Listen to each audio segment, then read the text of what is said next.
আসুন আজকে আমরা যে উপাদানগুলো নিয়ে বসেছি মানে এই ব্যবসায়িক নেটওয়ার্কিংয়ের কৌশলগুলো এগুলো একটু খুলে দেখা যাক।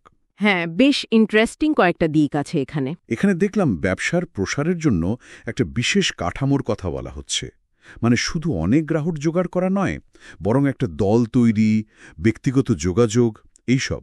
ঠিক তাই। আসলে দুটো আইডিয়া খুব পরিষ্কার এখানে।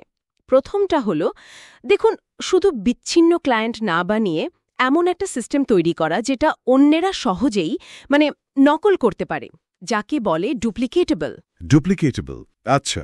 হ্যাঁ, যেমন ধরুন ৮০ জন আলাদা আলাদা কাস্টমারের চেয়ে যদি ৮ জন করে ১০টা ছোট ছোট দল থাকে, তাহলে সেটা ম্যানেজ করাও সহজ, আর টিমের মধ্যে থেকেও নতুন লিডার তৈরি হতে পারে। Interesting point. আর দ্বিতীয় আইডিয়াটা? দ্বিতীয়টা হলো ব্যক্তিগত সম্পর্ক, মানে বিশ্বাস তৈরি করা। এর ওপর খুব জোর দেওয়া হয়েছে। এটাই নাকি ব্যবসাকে গভীরে নিয়ে যায়, টিকিয়ে রাখে। উপাদানগুলোতে আরেকটা বিষয় দেখলাম, খুব আকর্ষণীয় লাগলো, ওই যে বিল্ডিং মোড আর ওয়েটিং মোডের ব্যাপারটা।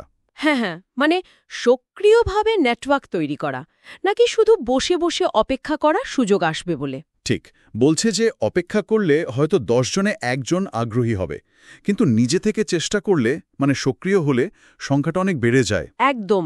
আর এখানেই নিজের পরিচিতির গণ্ডি বা ওই সার্কেল অফ ইনফ্লুয়েন্সের ব্যবহারটা আসছে। সেটা কিভাবে, পরিচিতিদের কাজে লাগানোর কৌশলটা কি এখানে? এর জন্য একটা নির্দিষ্ট পদ্ধতির কথা খুব স্পষ্টভাবে বলা আছে, হোম মিটিং, ঘরোয়া পরিবেশে আলোচনা সভা। হোম মিটিং, আচ্ছা। এর আবার দুটো ধাপ আছে। প্রথম ধাপে ধরুন আপনি একজন নতুন সম্ভাব্য সদস্য বা গ্রাহকের বাড়ি গেলেন, কিন্তু একা, কোনো অতিথি ছাড়া। অতিথি ছাড়া? কেন? উদ্দেশ্যটা কিন্তু তখন প্রোডাক্ট বিক্রি বা ব্যবসার কথা বলা নয়। উদ্দেশ্য হলো ওই পরিবারের সাথে মেশা, তাদের সাথে একটা পার্সোনাল কানেকশন তৈরি করা, বিশ্বাস অর্জন করা। ও আচ্ছা, সম্পর্ক তৈরি করাটাই প্রথম লক্ষ্য। হ্যাঁ, আর এই সময়ে কিছু টুলস ব্যবহারের কথাও বলা হয়েছে। যেমন ধরুন ওই যে ট্যানিটা স্কেল, যেটা দিয়ে বডি কম্পোজিশন মাপা যায়। হ্যাঁ, দেখেছি। ওটা দিয়ে হয়তো স্বাস্থ্য নিয়ে দুটো কথা শুরু করা গেল। অথবা ধরুন ওই গ্লাইসেমিক ইন্ডেক্স চার্ট, খাবার দাবার নিয়ে আলোচনা। এগুলো আসলে কথা শুরু করার বরফ গলানোর উপায় আর কি। বুঝতে পারছি। খুব কৌশলী অ্যাপ্রোচ। প্রথম ধাপটা তাহলে পুরোটাই প্রস্তুতি, সম্পর্ক স্থাপন, বেশ ভালো। তো দ্বিতীয় ধাপে কি হয়? দ্বিতীয় ধাপটাই হলো আসল ঘরোয়া আয়োজনটা। এবার অতিথিদের ডাকা হয়, ওই নতুন সদস্যের পরিচিতদের। আচ্ছা, এবার গেস্টরা আসছেন। হ্যাঁ, আর সেখানে তখন প্রোডাক্টের একটা ডেমো দেওয়া হয়। যেমন ধরুন একটা বিশেষ রেসিপির শেক বানিয়ে সবাইকে খাওয়ানো হলো। তাতে কি হয়, সরাসরি বিক্রি? না, লক্ষ্যটা তখনও সরাসরি বিক্রি নয়, বরং ওই আলাপচারিতার মধ্যে দিয়ে বোঝা যায় কে আগ্রহী, কার চোখে মুখে আগ্রহ দেখা যাচ্ছে। হয়তো কেউ স্বাস্থ্য নিয়ে প্রশ্ন করল বা প্রোডাক্টটা নিয়ে জানতে চাইল, তখন তাদের সাথে পরে আলাদা করে কথা বলার একটা ফলো আপ মিটিং করার সুযোগ তৈরি হয়। তার হোম মিটিংয়েও মূল ফোকাসটা থাকছে ব্যক্তিগত সংযোগ আর বিশ্বাস তৈরি, সরাসরি বিক্রির চাপ না দিয়ে। একদম, পুরো ব্যাপারটাই ওই সম্পর্কের ওপর দাঁড়িয়ে। এখানে আরেকটা জরুরি বিষয় মনে হচ্ছে, ব্যবসার দীর্ঘস্থায়ী বৃদ্ধি বা আয়ের জন্য শুধু পাশে পাশে নেটওয়ার্ক বাড়ানো নয়, সিঙ্গল লেভেল, বরং গভীরে যাওয়া, মাল্টি লেভেল, এটার উপর জোর দেওয়া হয়েছে। ঠিক ধরেছেন, এটাই খুব গুরুত্বপূর্ণ একটা পয়েন্ট। শুধু নিজে অনেককে জয়েন করালেই হবে না। তাহলে আপনার টিমের যারা সদস্য তাদেরও সাহায্য করতে হবে, যাতে তারাও তাদের টিম তৈরি করতে পারে। তাদের পরিচিতির বৃত্তে ঢুকতে হবে। ও আচ্ছা, নিজের টিমের বৃদ্ধি ঘটানো।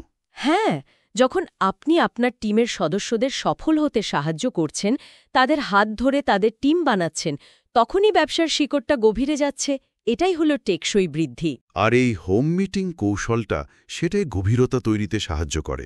অবশ্যই, কারণ এর মাধ্যমে আপনার টিমের নতুন সদস্যরা তাদের নিজেদের পরিচিত মহলে সহজে এবং খুব স্বাভাবিকভাবে এই ব্যবসার আইডিয়াটা নিয়ে যেতে পারে। আপনিও তাদের সাহায্য করতে পারেন। বোঝা যাচ্ছে।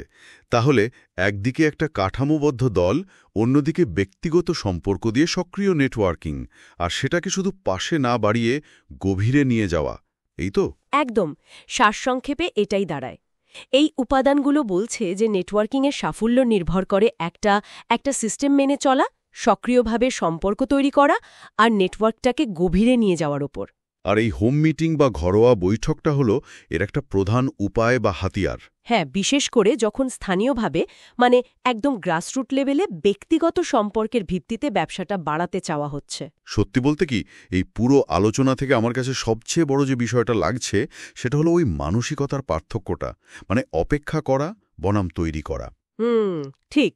এটা কিন্তু শুধু এই ব্যবসার মডেলের ক্ষেত্রেই নয়, আমার মনে হয় জীবনের অনেক ক্ষেত্রে এটা সত্যি। যে কোনো পরিস্থিতিতেই যেখানে নিজের একটা প্রভাব তৈরি করা দরকার বা একটা নেটওয়ার্ক, হ্যাঁ, সেখানে আমরা কি বসে থাকব যে সুযোগ আসবে, নাকি নিজে সক্রিয় হয়ে ব্যক্তিগত যোগাযোগের মাধ্যমে সেই সুযোগটা তৈরি করব? এটাই শায়দ মূল প্রশ্ন। সাফল্যের পথে এই সক্রিয় থাকাটাই হয়তো আসল, তাই না? ঠিক তাই, ভাবনার বিষয়।